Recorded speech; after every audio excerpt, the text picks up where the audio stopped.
mo katakfa mo le be ko ni ko to e asiatu mandi fo ke ma por kalama ko ni o fai tu ke ki mo tolo ko yo vai fo ke una pa ko por kalama asingai ku kare a ko tanga te vai por kalama a ko tu to kare ange ai ku ko pai la tepe ko ku tanga ta teknikale ko uni to ngai ai me fo teknikolo ko yo o mo fo elektronika ko ngawe aki ai ko hoa ku ni to ngai ta va ko ya ku o hila ko ni mo ko hare le ya to ai a te pili ko ta to ku ni fa ma ko ku wala ku ni hanga to ngai ko ku le to pu fa pa pa i ko charge la ya puto ngai ngau fai e fe fine ko ni o ne ngo kai ke mo si o mai me ke ngai ngau ku ni fai ka ku fa ma lo ke te ya ko to kon ku ni fai ngai ko ni ko fia ko ulo ko ngore le ya to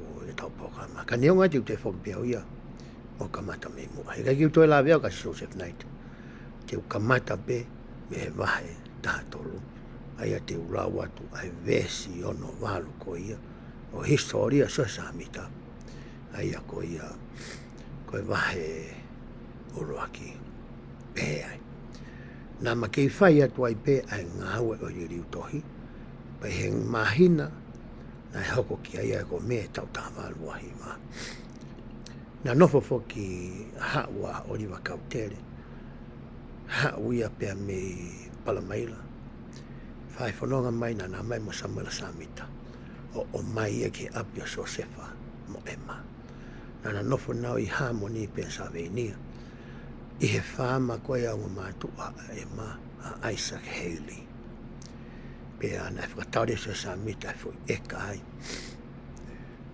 ke ne hanga mao kongere kere ai ke ne nofo ai pe a ko hinga ne hawai ko ia ari makautere ke se Samita pe a kamata rewa di riu ko ia tohi ko ni i epereri ko ia aho fitu e tau tawalo iwa ko men pai ke tau tano ko ni pe a whai mahe o tama ena riu o a mai ki me ko ia aina fo matau Samita o pe i ene rea na ma alua ia a ta ke ma o kau ke lotu mo feu ke ki o kau ke papi taiso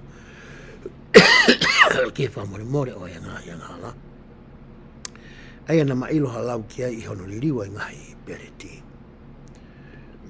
ha wene na liriwa mai ki tolu ni fai o tolu ni fai utala no e ke ngai me fa lirifu ngai fa awa na hoko i fo no ko ni e tami ko ia na e biki ai ko se suka i fo no motua na ki te ia Samuel ko palo fitale mana pena hoko ia ma du ta no ko na no hanga o puke kau Kristian e ma kau tui lotu o nau be ka kai ki hok te mau tam te ko to moto pe hoko fo ke ngai mian heli ko to tu ai ki na ni ha mai ke kau ni fai e fo noan pero tonga ko e ne iheni na ni hanga o tapu ki na kakai fo tu ono se asi fine ne kau apostolo to ta hau hoko at mo ne ngai fai no hino o hangi ko e na ni fai e fo no motua pe na I love e ki o fika aki mai me ko i ko tui fato mala papitaiso mo ma ai fuake o lau mari maononi.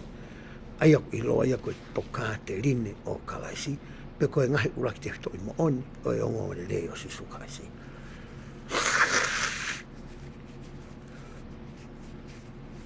Pe haa mai koe, ai li riu koe e ongo tamā.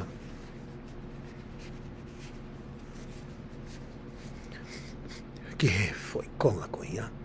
Kei ke mahino le leia ka naua pe koe haa koa ai uhinga. O e mea kui koe whakamore o e anga hala. Pea moe papitai so. Kei ki mahino ke honda moe ne.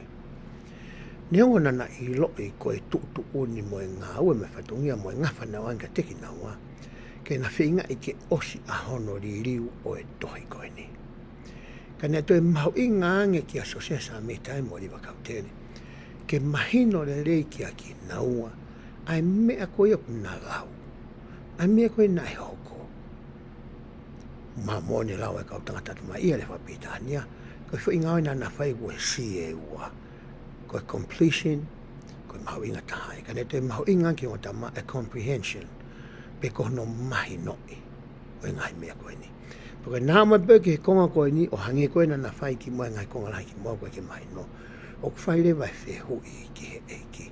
Ko no hinga e nā mai eiki ki wāo a kau koeni o ku tuu i he vai tawhi saskuhana. Koe vai tawhi ko nina e tuu o fia i he api o so sefa sa mita ko ia pea mo Isaac Haley ko ia i Harmony, Pennsylvania.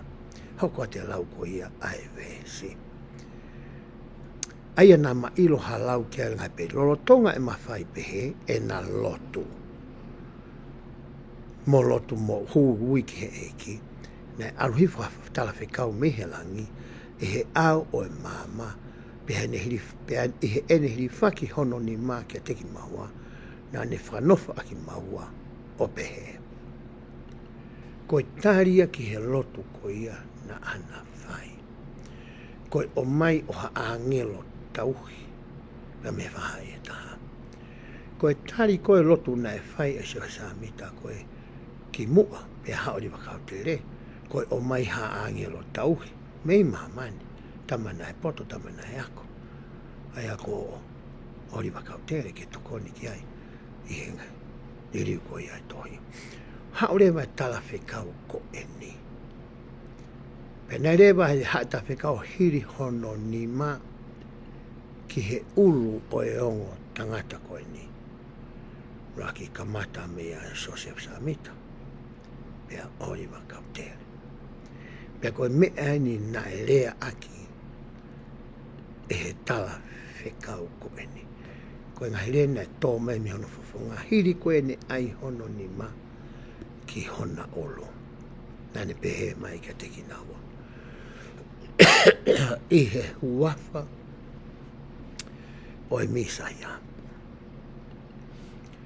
I he ngahi o wau whakapure tapu ko i au tau whakahoko i he ahoni, i he siaskoini.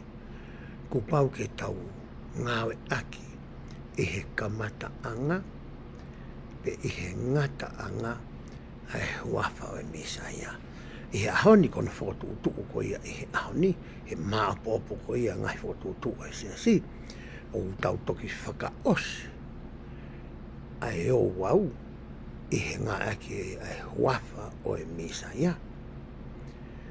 Koe ahoni o pehe, koe taimi koe o e talawhikau koe ni, nane kamata ke huafa o e Misaia.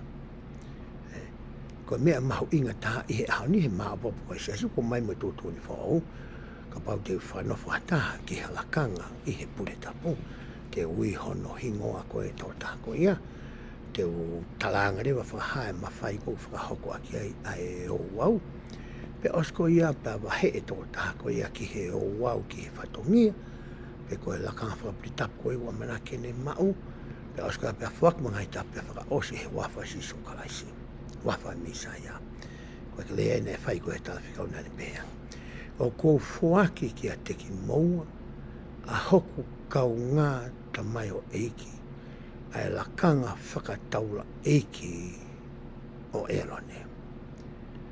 Ne ngāki e he talawhekau, ai whairea kua kuongo kau ngā tamai o eiki. My fellow servants, i rewa Britania. He taimi koe ne hawa eiko si sokalaisi. Ke sione koe papitaiso, ke papitaiso ia, i he vai tawhi soatani. Nā tahange sione, a sione koe nei wha ere i tapau mai tau tānoa, ma hina e ono, kia Elisabesi, ki mua ko ia pe toki aloi mai a Misa, koe ongo ka sinien, a sione mos Elisabesi mo mere, sione mos Isukalaisi. Tahange sione ia, Isukalaisi. Kai, kai ki ulane a tonu ke kanga ko papitaiso au. He kai ki uwhi unga au. Ke uhanga waki. Awasu. He na ilo e sione papitaiso. Ko e aloi no eki. Ko rena ne whai. Negi whenga tāgi tāngi kalaisiki ai. Sion hao pe ko ia pake papi au. Ko whakawhi koe nei whai iki. O ko hangi e ia. Ko rea nei whai e tāpi kau koe ni. Tangi eki ki a sone. Hao ki ta whakahoko. Ai maaboni oni kotoa me. hau ia ku pulula palulari ia kai ke toi sinki la kai ke toi to tape ha o papita iso tamai sione ha o ke ta whakahoko kai toi ke ia me whakahawe nei whai e talika ko e hoku ongo kaunga tamai o eiki ko fuaki ka teki maua ai poi ta whakaelo nia e siasko ni o koe ai aonga pure tapu e ua. Koe pure tapu whakamilekse e teki. Moe pure tapu whakaelo ne. Koe pure tapu whakaelo ne heni. O tau tānoa ki ai. E he pongpongi ni. Hoko atu ai ne whamataa. Aia o kone mau ai ki.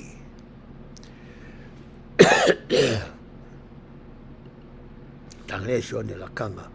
O pure tapu whakaelo ne. Moe mea ko ia o ku lava e he mawhai whakaotua koe ni o whakahoko. Moe ne ngāwe ko ia ku whai, ain tau hoko ki ai. Oraki, koe ngahi ki, o e tauhi mai, ai kau angelo.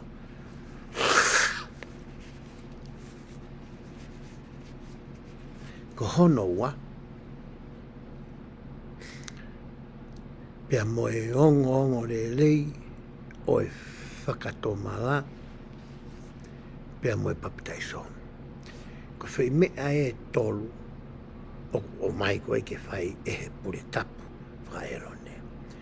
Ko e tauhi mai o e kau angelo, ko e ongo le rei o e whakatomala, moe papitaiso. Nei e fuke whahinga papitaiso ia na e ngawe aki. E ngahi kau tahalotu i he tahawalu wahiwa. Mei mua o au mai ke he tahawalu wahiwa. Na e kehe ia, pia mai papitaiso koe ku amanaki, ke talaangi e tawhikau whakalangi ki he ongo tangata koe ni. Hoko te lau koe ia ai tohi. Pia moe papitaiso i he whakauku, ke whakamore more, ai ngahi angaha. Koe papitaiso na e talaangi e ke he ngotamai a koe ni. Koe whakauku i he wailahi. Koe meena e ako, e Josefa Samita, mori wakautere, i he whetara no aki koe ni. Ta koe papitaiso na ananga maheni ki na ua ki ai. Mo na mamata mo whanongo mo sio koe aina whakahoko e he ngā siasi o e kuonga koe ni. Ke he au pito ia, me he papitaiso koe ia ku whamatala ange, e he talawhikau whakalangi koe ni. Pe hauka te lai vesi. Pe e i kai lava, pe toe ave eni. Ai mawhai koe ni, koe whaputa whaero ni, mei mamani, o au ki hano toe whai e ngai whoha o i vai, ha whei lau rau ki he eiki, e he maoni oni. Koe osi e mahe tato loi. Koe fwoi ha mai koe talawhikau, o ange ki a naua, ai mawhai ko ia o e pure tapo whakaero ne. Ke tau te hanga o mahi no i ange ai ngā ue mo e whatongia o e mawhai koe ni, e whi mai ke tau au tau toruia o sio ki hangai whamatala me he toka te rine mo e ngai fuakawa ma he walu wha. Me mei ka pau te tau tala noa ki he ngai waha i he toa ngā whakawhika aki mo e pure tapo tau tala noa ki he wahe tātolu, an tau tala noa ki he ahoni. Te tau lawe ki he wahe ua noa, mo e wahe walu whaa, mo e wahe te au maa fitu. Ko i ngahi wahe ia ku nau tala noa, ai mawhai whakatua koe ku i loa, koe pure tapo. Ko ia neongo ne te ke i lo i he ngotamai ngahi mea koe te tau whakaiki iki e tau tolu uia, i he mō meni te koe ni. Ka kou to'o mai ke tokoni ke te ki tau tolu, ke toi mahino ange, ai meu tau tānoa ke e pongpongi ni. Neongo te tau toki ako tau tau ki ai, a mui ange, i e tau mahi, le soni ko i a mui. Ka ki mo ke ulama ki he vahe ki he te utomu alama ki he whamatala na e whai e Darlin H. Oaks. Ko President Oaks ko tokon Uraki ki he palawhita ka Nelson. Pea koe Palestini o e ko lomo i toko tahua. O tonga koe ne hao hoko o tokon palawhita o kui malewa e o ta Holland ke hoko ia koe Palestini leo ki he kolomo ko ia e toko fulu maua. Ko no hinga uraha ki ha Oaks. Pea ko loto ki hai ke uto'o mai tānoa Oaks ke ne tokoni ka taua ki mua ke ta toki alu ki he wahe walawha ke toi maa ala pe o te ha uri la tai i he ta whakakaukau o whika aki mo e whakahino hino koe ni u tau tānoa ki he iha. Pea e o ta Oaks.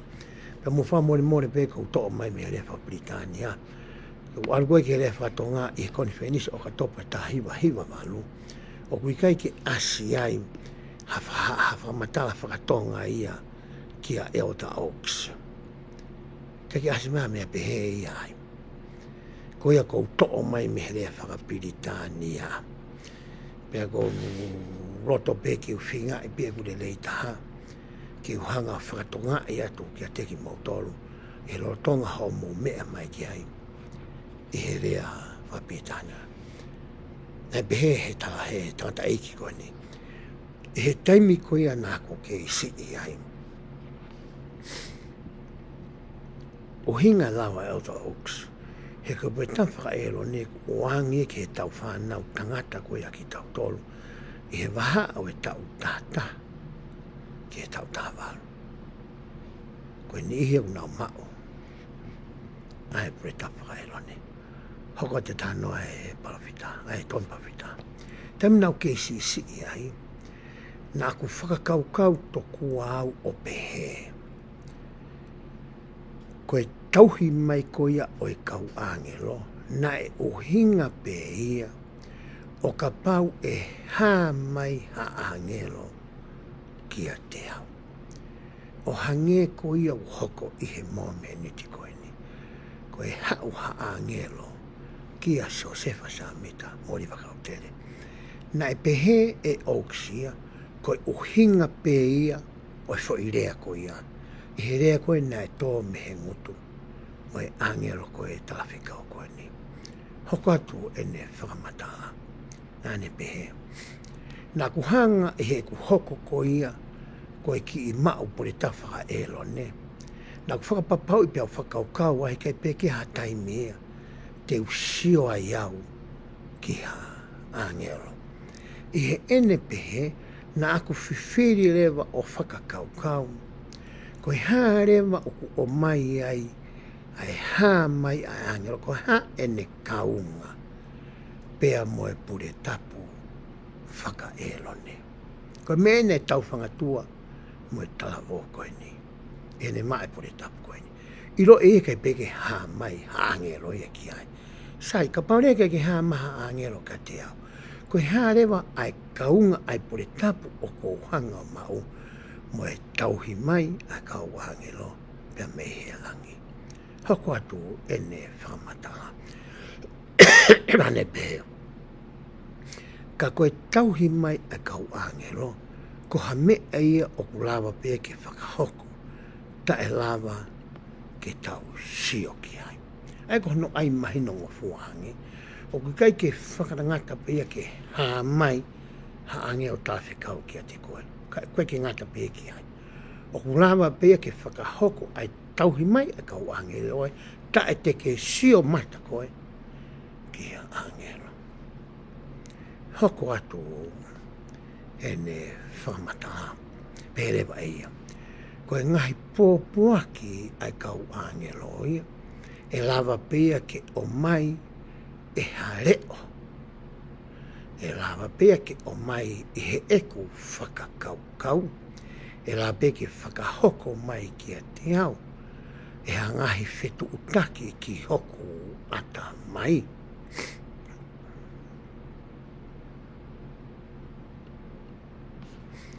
Tala mai e Oaksia. Koe mea kou tāno au kei, e lava pe ke u whanongo au, ke ngahi pōpuaki a kau angelo, aki he kai ke usio ki ata, kau whanongo pēo ki hareo. Pe ko kuongo i hangai whakaukau le leimo whakauofa māmangia, hoku ata mai. Pe ko hangai mea kuongo mai ki oku roto ne whakamāwhana i oku roto. I kai koe mena e talanoa ki ai ai eiki, ki hori makautere, i he tokanu e whakawa mahi malu me mahi wa. I he ne kore ko ia ke ne mao, ai mea whaki o li riu rea. E tange ki koe whakafo i tui tui, o ku hau ia ngai whetu ukoni. O ku hau ia he atamai, pe hau i he roto. Petu e talanga lewa e he eiki e he wahiwa. I kai ke ngatai, na ke amanaki ko ia te ke foi. Aluhoro peko sio no ia peko ke mea pa ke kore mai piau talatu i kai. O toi whie mau ia ke hanga e koe o whoaki o taini. Ke whai hore rei taha i he ngaue o ko ke whai. Pai toto ke hanga rewa talatu, pe o ku mōni a pei kai. O ku ka inga wahi walu mai wahi whamatala nai whai, ki hori wakautere, mai whamatala maari o ku whai e o ta Oaks. Kia ki tautolu ko ia i he pongpongini. Hoko atu e rea nai whai ko ia e o ta Oaks. Nā ne to'o mai rewa rea nai whai e he palofita ko e puka paseni ko e ko Sione Taylor.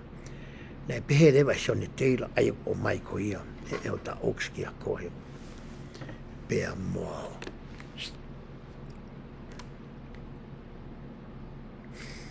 Pehe rewa e Sione Taylor ia.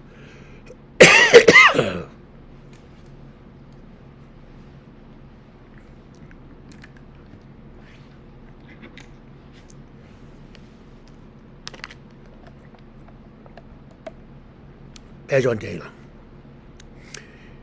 Koe ngahi ngāu e koe ai kau angelo pe koe kau talafe kau mehe otua. Tai mō nau ngāu e mai ai ki ho tau ata mai. Pea la mai ho tau loto. Ke tau hanga i loi mo mahi noi. E ngahi whakahā ko ia. Pea ma tae ngata ko ia ai otua. O kulama ke ngā ue mai a ngahi mea koe ni, ki ho tau ata mai mo ho tau loto, pia la reke tau hanga mahi noi. A ngahi mea ko ia ai otua.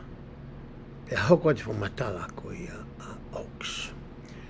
I hono whakalūku fua. Ko e ngahi tāpuaki ko ia, o e whetu utaki mai whakalau maari e ko ia ai otu waka te ki tautolu. Pe ko e ngahi whiohi takaua ko ia mo e lau maari e. O ku lava pe ke a usia ia e heni ihi ko ia. O ku nau maa. Tako e tau whiohi ko e mo e lau maari e o e otu waka.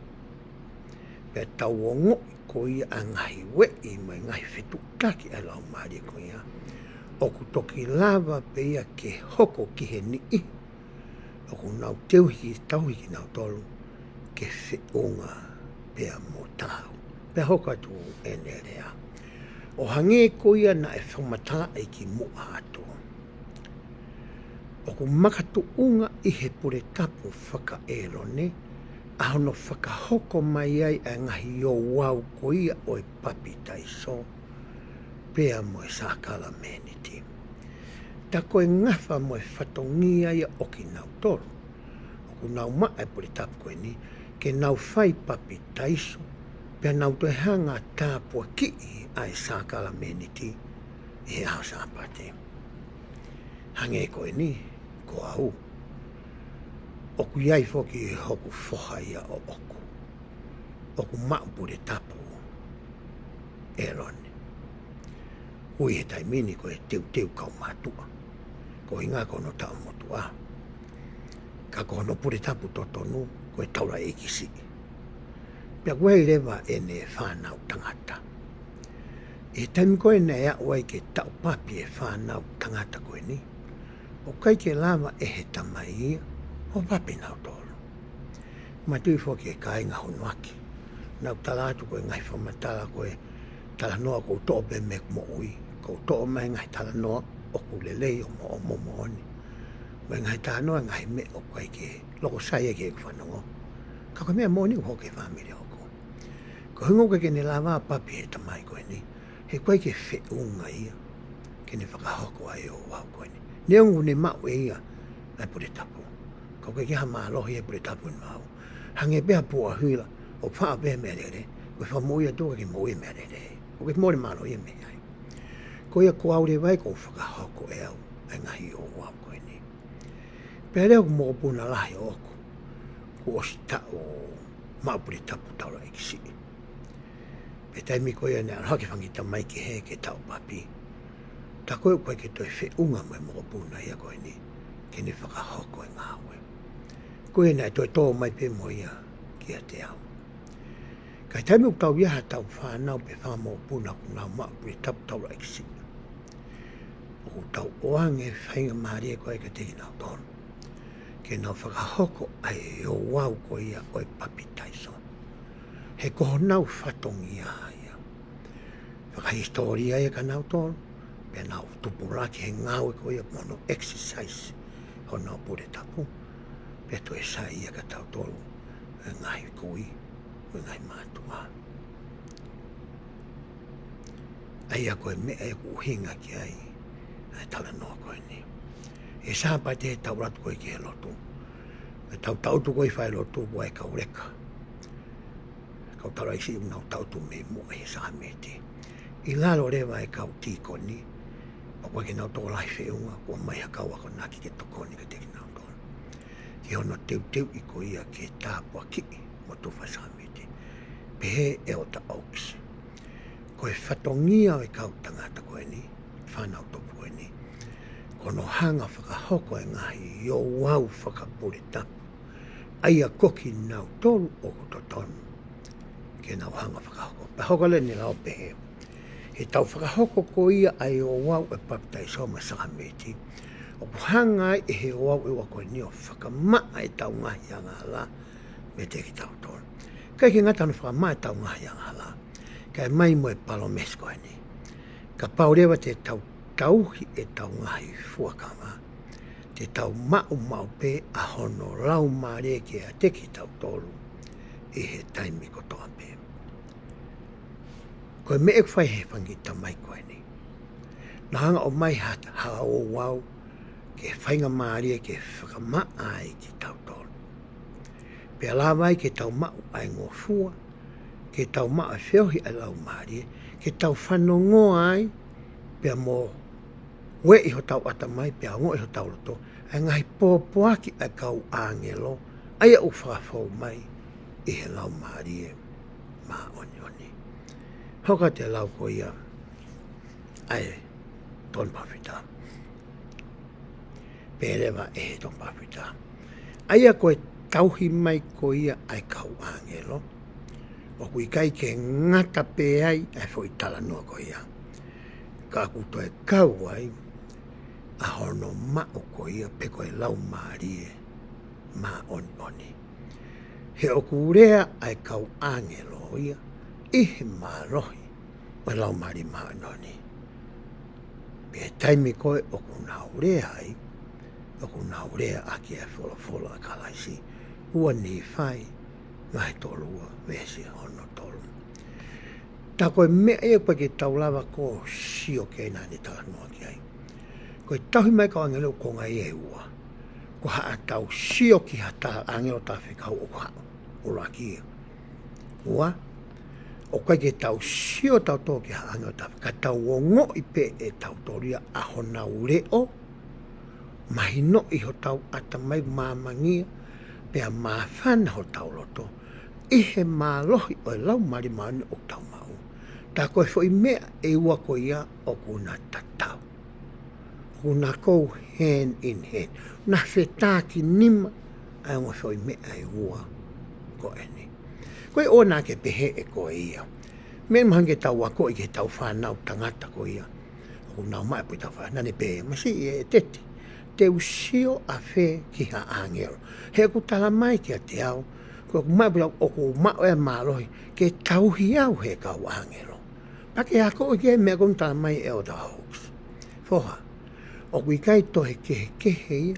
Moi taimi koe na ke papi taiso ai. Pe a whakia te lau mari mano ni koe ki a koe. Pe a hoko lau mani ko ho taka ua. Pani hanga we i koe ho ata mai moho loto. Koe rea atu ea. Aka koe tauhi mai e whahe kau angelo ki ako.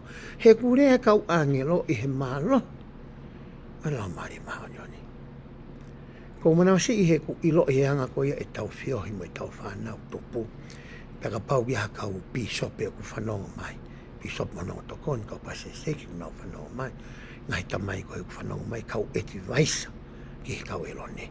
Mau inga ki tahonga mahi no e whamata koe na e whai o ta oks. Muerea koe na e whai koe son baptaiso. I he nehiri hono ni ma. Ki he ongo tangata koe ni. Ma ngai whamata la koe toa ngai whai walu whaate tau alu ki hai. Mau inga aputo ki tawa koe ki he tau whanau. Koe mea na kuloto ai ke to o mawai. E wahe taha tolu. Mo e taha ua. Me he toi ngai wahe lau konga koe wiki ni. Hoko atu e lau koe ia. Toan palofita.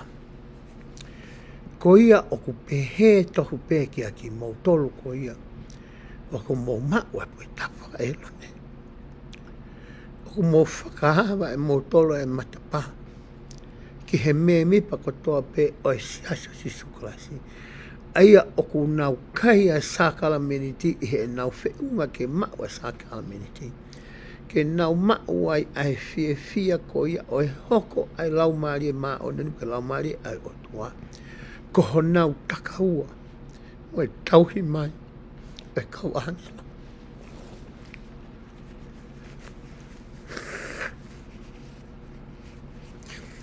Pehangi mai nā ku mau e mai no koe ni. E taimina ke i tupu ake haku foha. O ne mau ai puri tapa e loni koe. Mai taimi koe au tupu ake e whangi mo puna tangata koe ni. Ako whamalo ko mai mai no koe ia nao. O kua hau mo puna e ua taimi tangata. O sma pui tapa e lone ta. Tau halo ta. Koe whenga maari e wawe taha te mau te o mai e ongo ki ta mai koe ni o a koe. Kia naua ai mai no koe o ko mau i he we wahe taha tōn koe ni. O mahuinga ke ilo i he whanau tupu, ai mawha toki toki. Ho nau whatongi whapuri tapu. Koe nau whawhiunga i koe e nau mo'ui. Ko nau tōu nau whakahawa matapa. Kia koe moau, ke lawa ke ta ma ai sa kala meniti. E he tairo u ta whiunga mo tāu ke mauia. Pe he ta mau koe au ta mau ai ai ngofua. Me he langi ke hoko e lau maari mao na niko ho ta takaua. Pe a tauhi mai kau angelo o whana mai ho ta teringa pe a mohota roto. Tuku magi o aru ke tuari mai whai walwhawe sua no ke hua fitu pehe ai. Pena hoko atu ai lakanga whataura iki si iange. Ai ako e lakanga whataura iki o kune mau ai ki o e tauhi mai e kau angelo. Pea moe ongongo de leu teu anga. O ula he tau tō e tau whama mawha. He tau ako e tau whanau ke tauhi mai kau angelo. Moe nau ka pau teu eke atu ke kirika. Hame au ke mau e pui tawhaka elone. Ko tāri pehe. Kune teu i au ke mau pui tapai. Pau mo oni au pui to pehe. Kau te iai mo tala noia e fo. E wahi walwhan ko tau wesi wano. Tu e tala mai e fo forai. O ku toi iai e ngā ia o ku toi mau i ngā angi. Pe toi loloto angi. Pe toi mamafa angi. Ai ku oangi ke whanau. Koe ongo de lei teu anga. Pe koe preparatory gospel. Koe mea ku nau whaia ki nau tolo. Aina ki lawe kia o ta oaks. O ku nau hanga i nau tolo whakahoko ai ngahi o wau whaka e lone. ke teu i ai koe pea moau. Ke o atu ki taua ki he ao oe otua. Ko mea whaiwhangi ta mai koe ni. Hange koe ni. E taimi ko ia na e whanonga tu ko ia a Mosese ko e mai whanais le imo e lo ne. Na o hau ko ia me ispiti o hao mai ki he mo unga sai nai. Nes teu te whake he e si hova e ke haere mai o whola mai ki Israeli. Kai ke whe unga Israeli, tanga Israeli a Mosese. Aru pe mua koe whakatau whola. Pea alua Mosese ia. O whai e whakatau whola ko ia.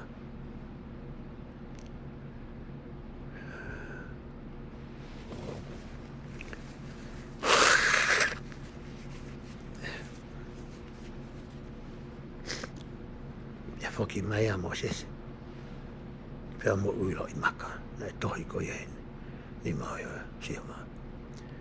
Ia hoko koe nā whi lau pene ngā weke maka ko ia te aluatu. Pete mai maka hono ua. Aia koe pure tapo whakaelo ne ia. Kai awe lewa. Ai pure tafrak mekse te ki ia. Anyu tala noa ki ai. Ai mai maru fitu. Aia koe honga o le rei ia. Koe honga o rei o whatomala. Pea moe baptaiso. Pea moe whamore more o angala. Pea moe whono e ngai whikau whatua sino. Aia nai pure e he eiki. I hono hou hau. Ke hoko atu i he whare o elone. I he rotonga o i whanau si e liwa ki saione. Aine whotu hake e he otua ko whono i he laumari maanioni me he manawa o ene whae. Hawa Mosese mo uraki lau i maka. Ko e pure tawha mekse te ki. Ko e ngahi mea whakalau maari e. No whato e lo nei lalo me matakari. No te ki ai mea ki he nau tō. Ita Mosese, haweki. Toi whoki o tangi sai, te o atu rewa e auia ai lao ko ia o kui koe preparatory priesthood pe koe preparatory gospel. Pe koe ongongori teu anga pe koe puri tap teu anga. Au ta mahi vesi, ai puri tap whaka elone. O whai whanonga mai ia mo Israeli. O au mai ke taimo sisu kalaisi. O au mai ke tala noa ko iuk tau whai. I he ahone. Koe taimi kou hangahi ki tamasi o papi taiso ai i au. Pe au tuu hake me he vai o papi taiso. Koe fo i o wau whaka e lone ia. Pe haurewa tamau pui tau whakamerek se teki. O ne whoaki kia te au e lau mari maa ononi. Koe taimi rewa ia ko hanga ose ngai ki tamasi. Unhanga whakaawa i matapaa. Ke hu atu au ki he ao oi otua. He ko tai mo fuaki mai ai lau mari maunoni. I kai ko taha ia tolu i otua. O ko fuaki mai. Ko mawahe atu whaka ma au e ki tamasi i pure tapu elone. Pe au hu atu rewa ki he ao oi otua. A ke hiri e nima e ngotama mrekse teki. O fuaki mai ki a te au hata. Oi tolu i otua. Ke hoko koku kau ngā tangata. Ke hoko koku maheni, koku kau mea, koku takaua. So e maa uinga ngā hauwhai ta mai koe ni. Ko tamu o tai sāpate ko o Kaisa community. O kune te hanga whakamana tua ke te au, ai fuakawa nā ko whai he aho nā ko papi taiso ai au. Ke utoe mana tui ke whakarerei e ku mo ui. I he wike hoko mai, ke kei nofo mau pe au i he ao oe otua. Keu whiohi pe, mo e lau maari maunoni. E ngahi tamai, ko rea ka teki mo tōkai ki utokange ngahi whae. Ofa pe ku ke whanongoa ai whamatala ko whai. I ha loto whi maari. Pa ke hanga to e siofi ngahi wēs koe ni. Pa ke puke mai hofo ha o whakitu. E komo kuna. O ke hanga tuku maari e ki ai. E ngai whakaino hino koe ni. Ke tōka kana. Ke ene mo ui. e hoko ia koe konga o eni maui whakaaho. E mahu inga o e ngā hua whapuri tapu ko ia. O ku nau whai. Hoko a te lau koe vai mawha. He ilonga aki nau tolu o ku whai verenga. E wao ki hono ma ai o lakanga whataura i kini. Ko rau ki ai. Pea mohonu whakaongorei a hao nau lakanga. Unau hoka ko e ngai whoha. O mua sese. Ngoi rondo. E he taimi kou hanga he kau. Tau tupu ko ni whakahoko e ngai ngai nau tānoa ki ai. Pea tau tauhi pau e ngai mea ko ni nāku lawe ki ai. Tau hoko reo ki tau tōko e ngai whoha. Mo e ngai o whiwhine o mō sese mo erone. He kono hinga ko mō sese mo erone. O whakahoko ai e ngai o wau ko ia. Whakapuri tapu ko ni tātānoa ki ai. Pea hoko atu. E lau ko ia. Ai wese. He e whai e he ngahi whoha o Mosese. Mo e ngahi whoha o Elone. Ha whoaki mo e ngā wheilau rau le lei. I he whare o e eiki. Aia ko e whare e langa ki he eiki. Aia ko hona ngahi whoha. Aki motor.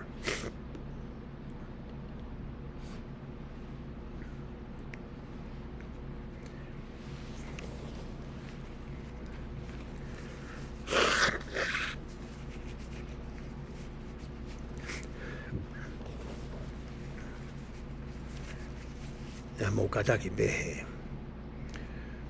Mo mantui beu ki puke askote.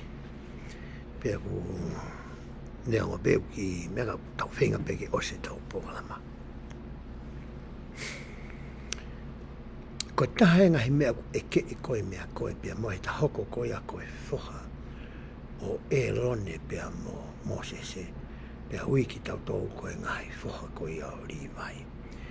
Mana tu i foki ko he ngai hako e tofu maua ko ia se ko pe na tamai nei ko ri vai te mona na hua tai fonua e tala fa pe maua e ngai tofu e ngai tofi a ngai hako ko ia isleli na i ke foki ha tofi a kere i ori vai na fambre vete e fa na ia ko ni e ngai hako ko ia pe ko e fa hinga ko ia isleli ko no hinga ki na fa hako e ngai ngau e ko ni tau tala noa ko e ki ai he ko Mosese mo Elone na hau na me hako ri vai. Ko mea e ke i me te ki tau tolo ia. Kai ke ngata i he tau whakahawa i ki tau tolo ki tau fua pe tau hanga o whakaonga i a mawhai whaka Elone. Ka ne tue tamai puke vesko ina e talaangi e son papitaiso ke honga tama. Te mou whai e ngahi whi lau maa oni ki he eiki. Ko he hae mea tala noa ki ai. Ai whi lau maa oni ki he eki i he context pe ko uhingai fo i rea ko eni an tau tāno ko iki ai i he ahoni te tau au rewa tau tōru ke wahe te au ua walo weso no wa whahau pe he ai pe nei whakahae ngai whoha o ri vai an tau hoki tau tōru ko ngai whoha o ri ka pau tau whoha tau tōru Mosese mo Elone tau hoka i toko whoha o ri vai ko na hau me hako o ri vai mo whakama aki nau tolu o hange ko e kounga, pea mo e siriwa. Ta urape taim kou whakama ai koe ai kounga mo siriwa. Whinga koe ke mai fwoi koula hau mo siriwa pe sete te au. Pau ke haka ki nau waia i ha haka anga koula pe siriwa. Pau ke maare ke alu ai awhia hono mawhana ki ha temperature, pau whahinga mawhana i ha tikiri. Pea lau reo ke ngangana ngahi mea tae maa kotoa pe ia, kai toe rewa ai koula hauhawa, mo siriwa hauhawa. Whie maui ki whakamaa pe he e tau mo ui ko ia a tau tolo. Pea hoko koe e tau whakamaa koe o maa, ko iu mahu ingai, Ko o hike nau aro atu ki he eiki, ha fei lau lau, ki he mā oni oni. He kei lama ke tātau whakahoko a whei lau lau ki he mā oni oni, ka pamu ke tā mā oni oni whi unga ke whakahoko, ai whei lau lau ko ia. He koe whei tōko a mana ke tātau whakahoko ai whei lau lau ki he mā oni oni ia, o whei mai ki ingoa fua ia me he piso pe, kata toki lava ke me atu, ki he whei tōko ia. O kaki au noi hata hai e kei. Kono ngena tala mahe wahe te a ua walo. Whie maui ke whakamaa ki tau tolo hangi ha koula mo hasiri wa. Pea hoko atu e lau ko ia vesi. Ko ia tuku ke tau whai, ko e siasi, mo e kakai, ka mo e kau mā oni oni he ngahi aho ki moi ni. Ha whei lau rau ki he eiki he mā oni oni. Ta koe me mipa kotoa o e siasini, tangata mo e whewhini. Ko tau motu a whiunga ke mau ai ngofua pe koe rekomeni ko ia. Tuku ke tau whakamaa ki tau tolu hange ha koula mo ha siliva. Pe hawa toa ose lai vesi. Pea tuku ke tau o atu i hono te mi pare topu tapu. O ka osi ia ha tohi o ku tuuai. Ngahi le koti o tau kau pekia. Aia e fuu whiunga ke tari e he mea kotoa pe. Ke tau alu ki he whare tapu o e otua. Oua nā tau alu whakakau ngā alu. Oua nā tau alu whakakou nae. Oua nā tau alu whakamamata. Oua nā tau alu whakawō. Oua nā tau alu ko ohi ke sio manihi oku tau alu. E kai. Ni ongo pē lawa e alo ia. Pea mahalo e aonga ngāwe koe ki he kaupeki a. Kai ke aonga pe tāpo e kina ai koe ia. Pea moau, ko ohi koe ngahi hori koe hotaloto na e whai aki e tā alo. Te u whatātā pene ki hau moe hoa. Koe hoa whukia, u roto pē ke ma alu mau pē ki he temi pāre. Koe wake taimeni hia, o ko ki whapiko piko. Pe ko whapiko piko, pe ko ngoi ku langa ku arthritis, pe te o ngoi ku hela, pe ko he hā pē uhinga. O ko tāng pēu ki ai, kātaki o wai ki we aloa. Ka weko mai ki tau noni ia o whai mai e he hoa aia. Hangau te non mai ia. Hange ni o aia ki o ngo i au tau te a ko loto. Toko kua ke wāro. Pore hawa ko alo ai pēu ko alo pēu ko ngā ko ngo i pē koe ko tau te a. Au koe ki o ngoi ko anga te au ke te mbare. Mau angai ke tamo koe ko hanga whawhawhongai. Ulawa ene ngā hana whai. Ka kia te au ko whai e ngā. Ke kente te au ngā te au. He kono ngā ne whakamalohi ko ngā ko fo i pēu ko kina ulau hene lau tawa pau alo ai pēu ki. Ka ko whatanga te mene. Whewhene. Lere pēu o tuku koe. Ka pau kai te ke whie whakauri. Pēu toi lere at pēu o peki mai koe. Ke tuai pētai me te tuhai ke wāra. Koe te mua ko alo he kua ngoi pē kua ku ofa ki he otua. O kua ngoi e ku honga ia. E ngai tāpua ki o kune whai mā ku pēu tuha ki o alo. E kau mea. O kune whai ngā honga ma ke hei. O ko ma. E tai mo kou tau tuai ko ia. E hono whare tapu. Kai ki o pēa toa uia. O kua wike tau alu pe he. Ula pē ngā o ia whai. Ka maunga ke tāpu e kina koe. O ko ke whai e ngā ui. Pēa toi hoko atu. Ke tōta. Ke whai ke ngā ui. Mau inga e intention. Ai mea koe. I ho tau loto. E lere ki e tuhari mai whakawa e te awataha. Ke wana tau hanga whakakou nami. E whakamano i hata. Ke ne whai a mea. O e whonga e utau whakaamami. Ko whakaamu e hori e kautaki. Ke tau aru ke tempare. E umoni na whaamu e na hori. Ka ofa be utau aru. E o hinga. totonu. Hoko te lau ko ia asa samita. Nane pehe o ku ikai ke mau ai mahalohi ke hirifaki ni ma. Nane pehe o ku ikai ke kau ai mahalohi ke hirifaki ni ma. Ke ama ai mea whake o lau maari maa o ni i he lakanga tau lai whakaelo ni koe ni. Ke ngata whamatai e he tawhikau whakalang koe ni.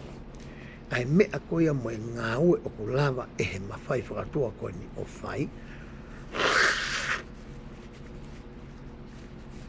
Ka nane toe talangia kia ki naua, ai mea koia o kui kai tena lava whai. Pe koe whakangata koia nai oange koe kia ki naua. O kai ke kau i he mawhai a koe ni, ai mālohi koia, pe koe mawhai koia ke whoaki o e lau maari maanu ni. Kai ke mau ia e poi ta whakaelo ni. Pe hoko ati whamata ngā pehe. Ka e whoaki mai ia kia te ki maua a moe. Pane whikau kia te ki maua ke mao o papi taiso. Pane whai a ngai whahino hinoa kia te ki maua ke u papi taiso au liwa kautere. Pe a hiri ko ia pa ke ne papi taiso au. Osko tahanga katapa whikau leka nawa mo alua ki he vai saskuhana. Pe a whanau ngā te o tamā ki he vai pe angi me tūtū ni. Paptaiso ko so sa mita o le kautere osko ia yang le ko le kautere paptaiso tamako ko fehu I lewa ko ha mene kai ki hanga son paptaiso ai o tama ko na ku ia ma tu ha son paptaiso ko ni ko ta fika fala ngeti ta tu lau ka mu ko no inga ko sion ai ko ha son paptaiso ko ni ko sino to tu uia ilo foi ta to fo mo to ai fo na mate son paptaiso pe to tu mate ekipa to tu ka wai mo to tu ka ma ni ke ka wa son paptaiso ia. E la vele pe son paptaiso a whai whinga koe ni. Ko hale wena kai kene whai ai. Pere vai tangata apostolo ko tau se asi. Ko whamai more pe ke he ni kuna whanau mai po ka mo ni kai ke whunga waka koe ni. Ko ringa ko whahata kua e kau. Take o sias koe ni. Ke whamahino ia ki e ngai te to mo onu to ati ne kou tala noa ki ai. Tama koe ni ko nio e max o ko ni osi malolo. Nane pe ai. O wikai ke hanga e he o tunga aia mo e kau tafi ka parang o whai a mea ki a te ki tau tolu o ku tau lava koe o whai beia e ki tau tolu. Whainuna maari o mai he apostolo koe ni. O kai lava he o tunga aia ke ne whai ha mea ke te ki tau tolu e te tola whai. Ko hono loto ke tau whai ho tau osi ki a verenga o tau tōku ingata. Pea koe tau wau koe ke tau ngata anga. Pai tō pehe mai le vai ki sai, ko au le vai ne toi ngā koe ni. Te u whaka o e au whinga. Hange ko ni koe taimina e malolo e a Lasarosi. Roto mamahi ango tū whaafini ko Lasarosi. Tu ai mai whoke a sisu kraisia, kei whinga mai e ki pētani. O si mate tangatanga. Hare e ki o whama oi. Reha tu pēia. Mito, ki e whanua loto. Kai mo ki alo te ka e maka. Ka. Rehat be mi to fo no loto. Ko me ko kune lava ia fai ko to ta pete no lai fai nga ko ia. Ke ja lava ta. Ko me na ta de ki ha ko ma lo me si. To gale ka ta mai o te ka e maka. Ku tu wa ke ko ma si fo ke o ke ha ia ki ia. Ai me ko te ko o ma te ko nga ko ia. Ko ka ka lena na fai ko no vete. Na venga da ke ne iki ke ne ngata o te ke maka mo e mo ne da ke ne vai. Ka ku pehe ai ekonomi mo ngā wea ai o tua. O wai mea ku ne whai, ai pa ke tau tō whai. Te ne hanga ia whakahoko. Pere mo mea tau tō whai, tau hara tau tō whai ngā ue koe ia. Kai toi ke he mea ko toko wa sereti. O tangi atu koe ki he eki. Ke whinga i ha māma koe ki he wholau. O e ngahi waka koe o e tāua. Tangi eki. Ko ha mea ke whemau ke wai. Tako na wale tangi eki masi. Au ki whakaukau pa ke ai hau ki whakaukau mo whinga ki hai. Pa ke toki hao tala mai. Au re masu ai whangi i maka he. Ai whangi i maka koe ia. Wau tono maratuka maka tahanu. Ai whangi i maka koe nio. Ngai wangi haki isio ata. Ene. more koe whangi ma. Patoki hau patoki tamai sai. Ala mai le ma hono tōku po. Hono louhi ni ma tapongi mai. Pea ulo le ma. Hangi mama. Ko hinga he koe ne kai ki fashion baptaiso. Koe mene kai ki lava so sa mita ula kautere. Ke nā lava o whakanofo he tama koe ki he. Ma whae pui ta whaelona. Ke nā nā whae ia. Koe mene haa wai sione. Ko ia tō tā bete ni lava mai. Hoko atu e. Lau ko ia. A vesi. Ki mua ki oke vesi ka te ulawe ke manatua ke lau ko nā Paula. Ke kakai ko ni Korintoa.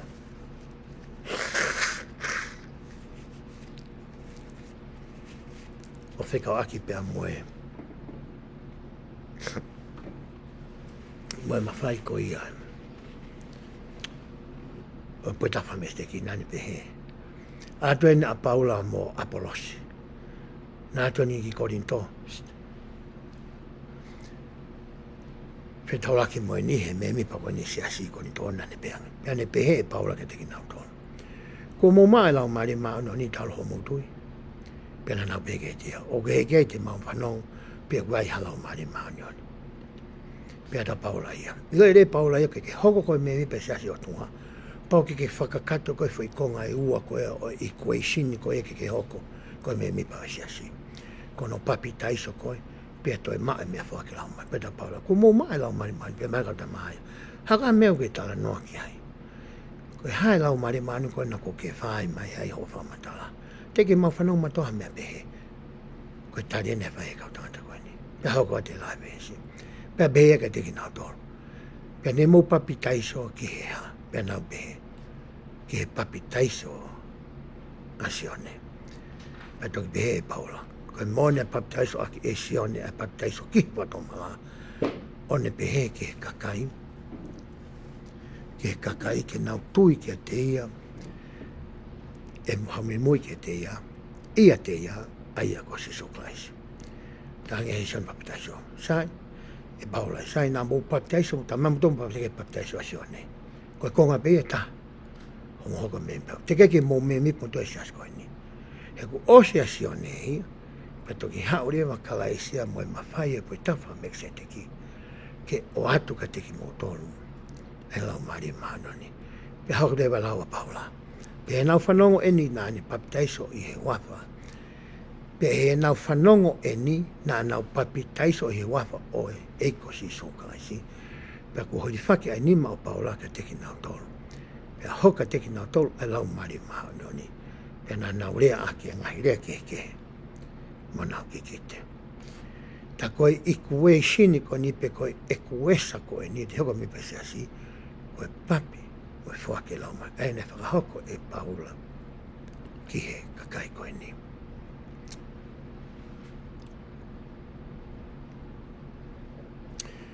Hoko atu he lau koe ia i he historisas mita.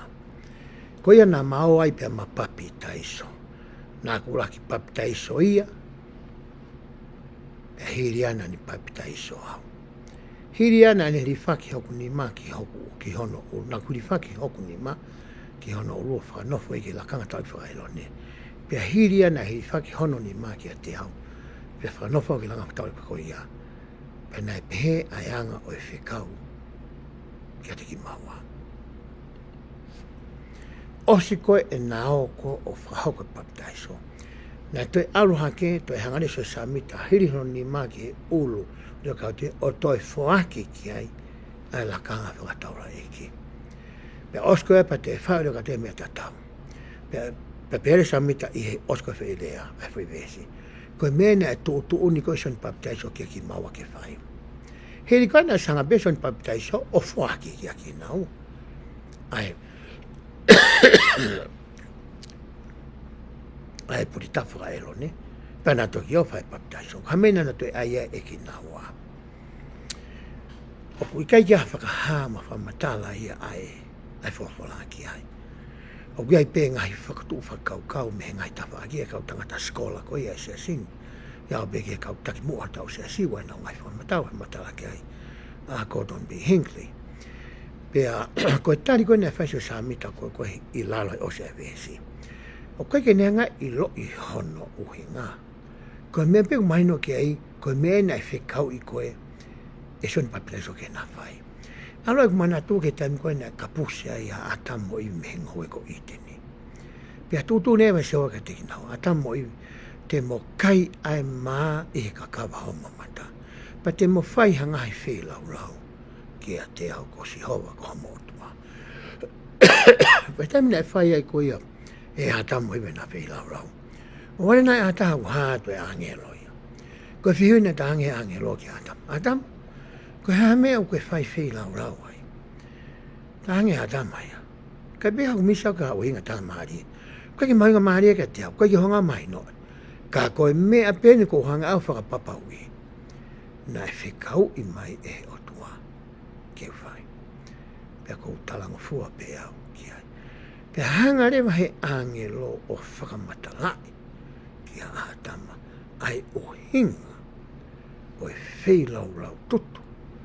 Na e whekau I ko ia kene whai. Pau pehe tau pe, a mea koni utawa o mai ko ia papsona. O kumahina whaka tek tau tolu he taimini. He keke lama tahaya maapuri tapu ka reu paptaiso.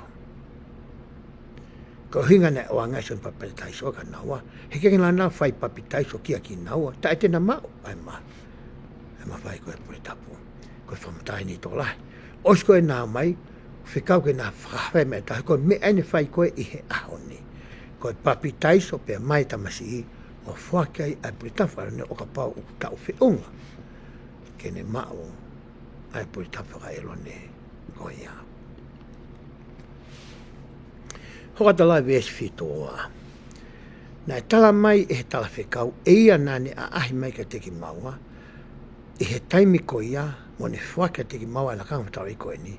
Ko hono hingoa ko sione. Aian oku ui ko sione ko e papitaiso ihe fuakawa fo. Toki taimena e au ke whamataso nana toki ilo ai hingoa koe o e angelo tala whekau. Ko sione papitaiso ene. E ka inga beso nak nalala fo. Mo tolo ko toa beg mo whanau ma ka pau kai ki mo kau ke whangako ni ko kol whamai mai atu. Ko e siasi pe ene e tahi mamani. Unau hanga tau ka vee. Ai o wau papitaiso. Ai uhinga au tau whakahoko ai ene. Na tau ma e tau tolu ai mawhai. Na tau ma e tau tolu whakangofua. Pea mehe otua. O whakafou mai a pita se mismosione. O na hanga whekau I mea sone papitaiso ke hao. Ki he vee vai tafe saskuhana. Ki a so sefa sa mita mori wakau te. Ko no hinga e ku tau malanga iai. I mamani. E tefto I tui ko ia hono uraki. O siasi o sisu kalaisi. Ai tui whato mala mo e papitaiso. Mo e mao e mea whake lau mari ma oni. Ko no hinga e koe whato ngia e nei o mai e he otua. I keike toi aha siasi e mamani. Tene mau ai ngofua whakalangi mo whakaotua ko ia. Ngata pe I he siasi ko ni. Neongo kua e ngahi kautaha lotu ngau whakahauko e papitaiso I he wailahi. Ka kunau whaia I he mawhai mei whia. Ko haina ne whakangofua I ki nau tau ke nau whakahauko. Ai ngahi o wau whakaotua ko ia. Ko hinga o mai ai wahe tātolu ke whakatoka kano ki o tau loto. Ke whakama o tau wa e te toi toka te rino e siasa si sukalasi. Ai tui whatamba papitaiso mo e whakelo mari mano ni. Na e hoko ia I he aho tā nima me o tau tāwalu a hiwa.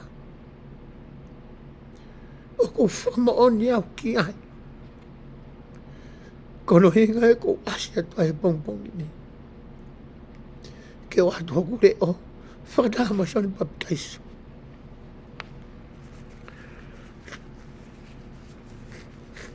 Ki hono mo on. Oi ho wau koe ni. Talang soni papitaiso. Ko awen. Naku papitaiso ko asi sukalaisi. Ko awia naku mao whakamui mui a ki koe ni. Ko no hinga e ko hawai. He kai to lava taia ha. He kai ke mau ha taia ki ko ia. Mo ngo fua ko ia. Ko au ko me ko ha wai. Pe hoko atu e ne whamatala pe he. Pe ko e ni ngau e whakatatau ki he tuutuuni apita se misi mosione. Aia na nau maua ngahi ki o lakanga whataura iki melekse te ki. Aia na ane pe he ko e lakanga whataura iki e whai pe e whaki mai.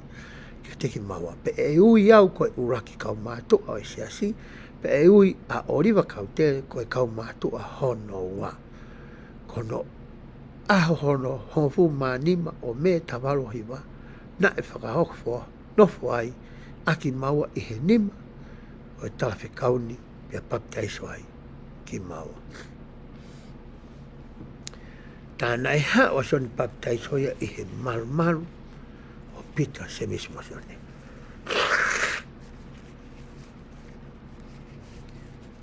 Hange ku taulo i he ahoni. E taim koe ku aluai ha taha i he kau apostolo. Ke aluai ki ha feitu i mamani pono i mamani ke whakakauka business. Pe kua whahinga ngā ue i ai. Hei ke tafok pe tō tahe koe tu o alu. Ia te ia pe. Ika? Pau ke whakangofua a ia. Mea Nelson, pe mo A. Oaks, pe mo Henry B. Haring. O hange koe ko Peter, se mismo sione, na no whangofua ai. A son baptizo ke hao.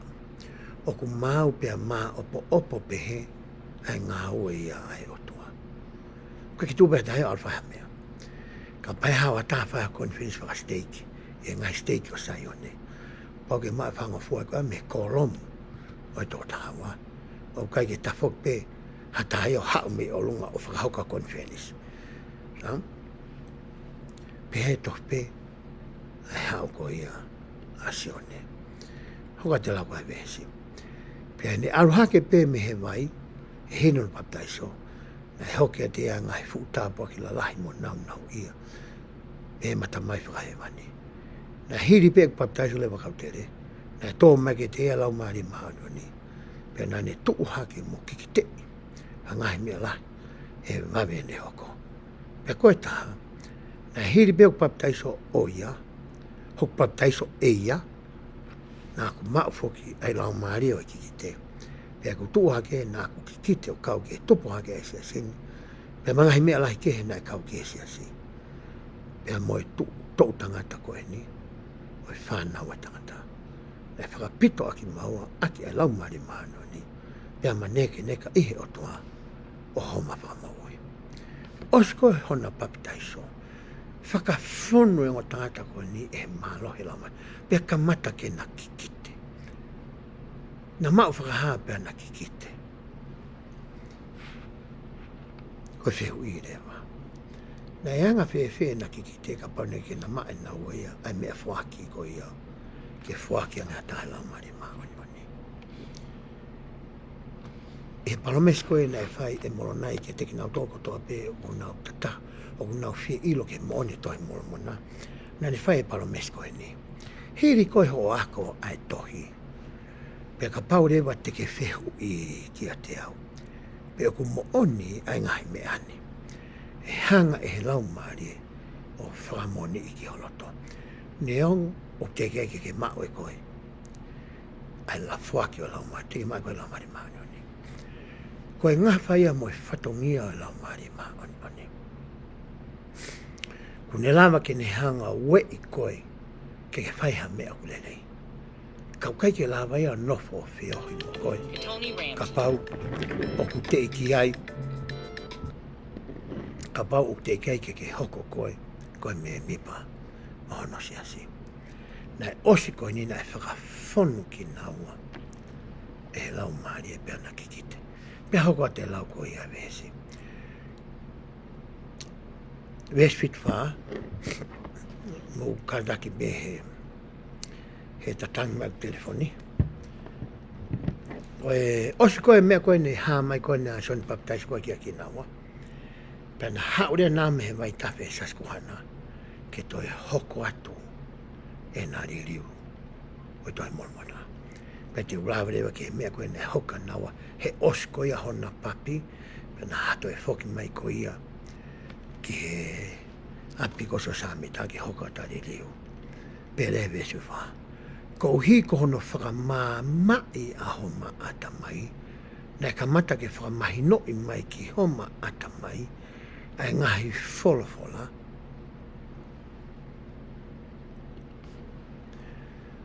Hae o ta mako toi suewka se samita koe ke me koe nai sio koe ki ai. Oku toi whakamāmangi api. A hono ata mai na. Iha toi taimi ki moa. Pati hokai whamata se samita. Pea whakahā mai ki homa ata mai. Ai uhinga mo oni o e tau mua a honau ngahi potu fofola tohi. A honau ngahi potu tohi mahino ngā taataha. Iha whaunga nei te kei te malawa ke mā o sia ki mua. Koe tāpua ki e taha nei mau i hengo tangatani.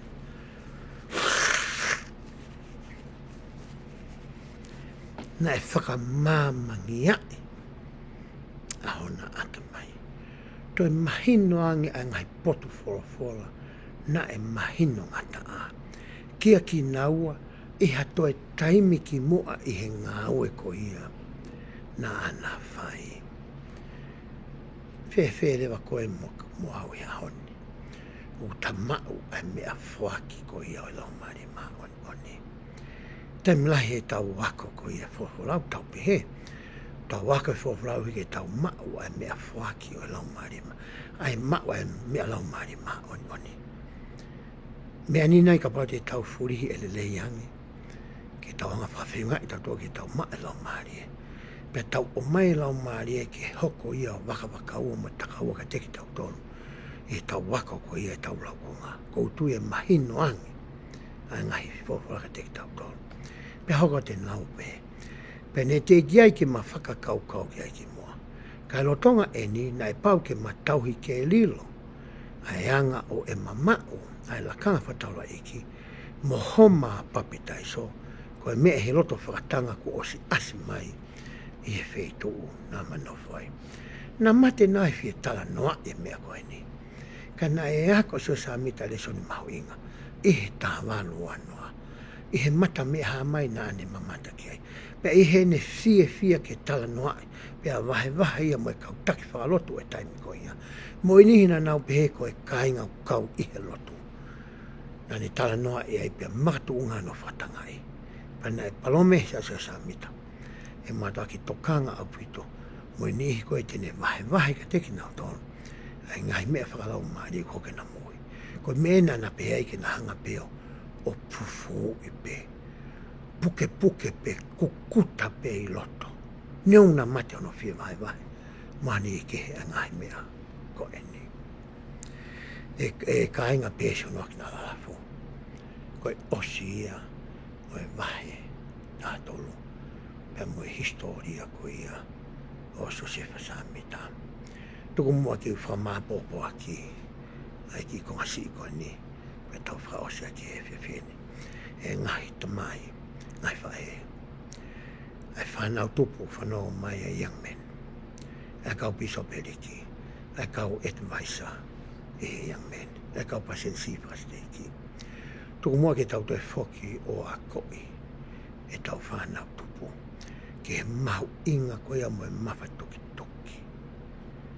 O e whatongia mo e mawhai whakapurita whaelone o nau mau.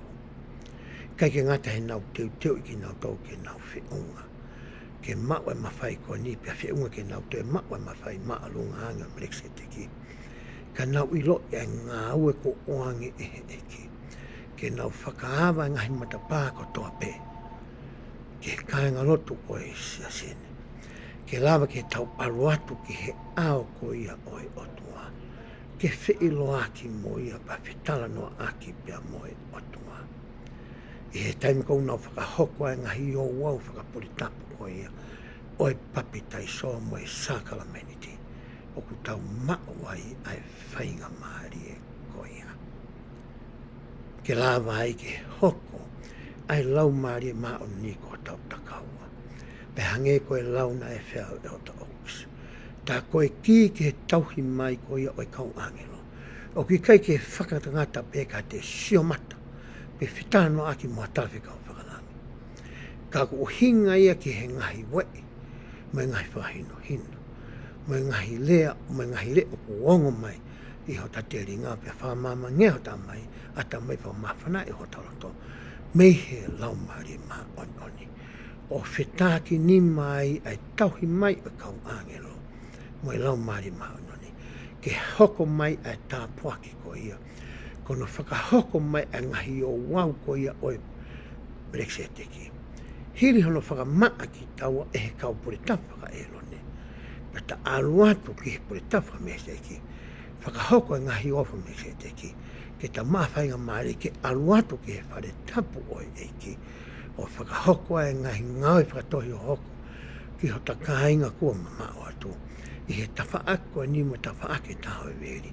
Pea whakamao mo sila ia i ki tautolo. I he mo uini pea mo tae ngata. I he wafa asisu kaisi. Amen.